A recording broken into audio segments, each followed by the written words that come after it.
Hi everyone, once again welcome back to my YouTube channel easy creator tech पे। ये हमारी Vue.js के course की इस वीडियो में हम लोग डिस्कस करेंगे to way binding in Vue.js 3। इस तरीके से आप लोग टू वे बाइंडिंग को यूज़ कर सकते हैं Vue.js 3 में। आज के हमारे की लाइनिंग पॉइंट है। सबसे पहले जो हमारा पॉइंट होगा, what is to way binding. To way binding क्या होता है? फॉर एग्जाम्पल, आप एक प्रॉप्स को क्रिएट करते हैं और उस प्रॉप्स को बाइंड करते हैं आप मॉडल और व्यू।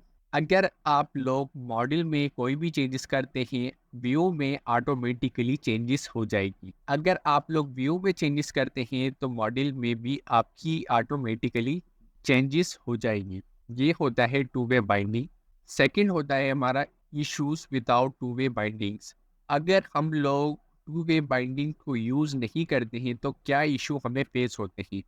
अगर हम लोग टू वे बाइंडिंग को यूज़ नहीं करेंगे तो हमें लाइन ऑफ कोड बहुत ज़्यादा राइट करना होगा और हमारा वेस्ट ऑफ टाइम भी बहुत ज़्यादा होगा। तो इन चीज़ों को सेव करने के लिए हम टू वे बाइंडिंग को यूज़ कर देंगे। थर्ड होगा हमारा how to apply two way binding. इस पॉइंट को मैं आप लोगों के साथ कोडिंग में डिस्कस करूंगा। नेक्स्ट होगा हमारा इंटरव्यू क्वेश्चन। इंटरव्यू क्वेश्चन होगा हमारा टू वे बाइंडिंग हम Vue.js में भी यूज़ कर सकते हैं और एंगुलर में भी यूज़ कर सकते हैं। तो इन दोनों में डिफरेंस क्या है? चलते हैं अपने डेस्कटॉप स्क्रीन की तरफ। तो आप देख सकते हैं कि मेरा होम कंपोनेंट की नेम से ऑलरेडी एक कंपोनेंट है। नेक्स्ट मैं क्या करूँगा, अपने प्रोजेक्ट को रन करूँगा। प्रोजेक्ट को रन करने के लिए आप लोगों ने टर्मिनल पर जाके न्यू टर्मिनल पे क्लिक करना है। देन आप लोगों ने यहाँ एक कमांड को राइट करना होगा, npm run sir और इंटर। जैसे ही आप लोग इंटर करेंगे आपका जो प्रोजेक्ट है वो रन होना स्टार्ट हो जाएगा। आप देख सकते हैं कि आपके सामने एक मैसेज विजिबल हुआ है, स्टार्ट डेवलपमेंट सर्वर। तो आप देख सकते हैं कि जो आपका प्रोजेक्ट है वो रन हो चुका है। नेक्स्ट आप लोगों ने क्या करना है, इस यूआरएल को कॉपी करना है कंट्रोल+C से।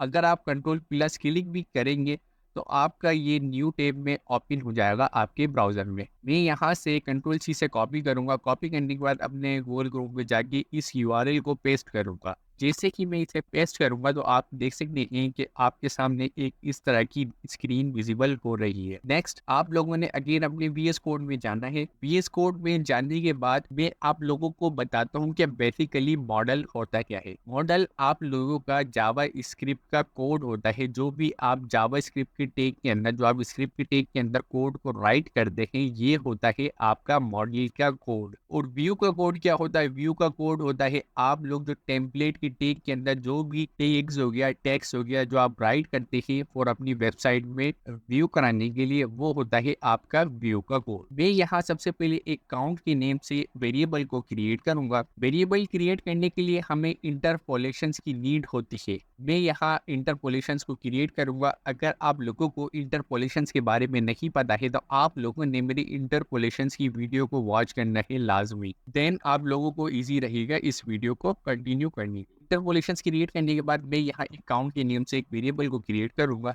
देन मैं अपने मॉडल के कोड के अंदर हमें डेटा की प्रॉपर्टीज क्रिएट करने के लिए डेटा की नीड होगी। Then parenthesis, then curly braces. इस कर्ली ब्रेसेस के अंदर हम लोगों को रिटर्न कराना होता है अपने वेरिएबल को। रिटर्न के बाद आप लोगों ने कर्ली ब्रेसेस को ओपन एंड क्लोज करना है और इस रिटर्न के अंदर हम लोगों ने अपने काउंट के वेरिएबल की वैल्यू को सेट करना होता है। मैं इसे अभी सेव करूंगा। सेव करने के बाद अगेन अपने ब्राउजर में जाऊंगा तो आप देख सकते हैं कि आपके सामने अभी एक 0 विजिबल हो रहा है। नेक्स्ट हमें इनपुट फील्ड की नीड होगी। यहाँ मैं एक इनपुट टाइप टेक्स्ट क्रिएट करूंगा। इनपुट टाइप टेक्स्ट और इस इनपुट टैग को क्लोज करूंगा, सेव करूंगा। सेव करने के बाद अगेन अपने ब्राउजर में जाऊंगा तो आप देख सकते हैं कि आपके सामने एक इनपुट का बॉक्स विजिबल हो रहा है। फॉर एग्जांपल हम की अप ये की डाउन के फंक्शंस को यूज करते हैं अपनी वैल्यू को रन टाइम चेंज करने के लिए। अगर मैं सेम फंक्शनलिटी यहाँ पे इम्प्लीमेंट करता हूँ कि फॉर एग्जाम्पल मैं अपनी इनपुट की फील्ड के अंदर कोई भी वैल्यू को राइट करूँ और अपने इस 0 के वैल्यू के अंदर वैल्यू को चेंज करूँ, इसके लिए मुझे क्या करना होगा, अगेन हम लोग अपने VS कोड में जाएंगे। अगर for example without to way binding को यूज़ करके अपनी इस एक्शंस को परफॉर्म करने के लिए हमें सबसे पहले क्या नीड होगी, पहले हम लोगों को जावा स्क्रिप्ट का एक फंक्शन क्रिएट करना होगा। देन इस इनपुट की वैल्यू को गेट करके इस काउंट के वेरिएबल में सेट करना होगा। तो हमें टू वे बाइंडिंग का यही बेनिफिट होता है कि जस्ट हम यहाँ राइट करेंगे वी देश मॉडल, और यहाँ आप लोगों ने अपने वेरिएबल की वैल्यू को पास करना होगा। मैं इसे सेव करूँगा। सेव करने के बाद अगेन मैं अपने ब्राउज़र में जाऊँगा, तो आप देख सकते हैं कि आपकी जो इनपुट की वैल्यू है बाय डिफ़ॉल्ट 0 आ रही है। तो ये बेनिफिट होता है मॉडल को यूज़ करने का। मैंने जस्ट अपने इस व्यू के अंदर वैल्यू को सेट करा था, जो हमारा ये मॉडल का कोड है, जस्ट यहाँ मैंने अपने वैल्यू को सेट करा था।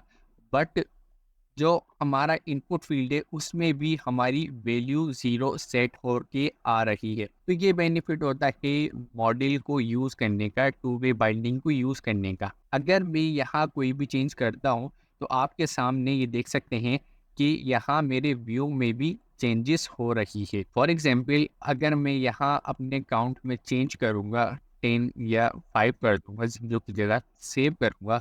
सेव करने के बाद अगेन मैं अपने ब्राउज़र में जाऊँगा, तो आप देख सकते हैं कि अगर मैं कोई भी चेंजेस मॉडल में कर रहा हूँ, तो मेरी व्यू में भी चेंजेस हो रही है। अगर मैं कोई भी चेंजेस व्यू में भी कर रहा हूँ, तो वो मॉडल में भी चेंजेस हो रही है।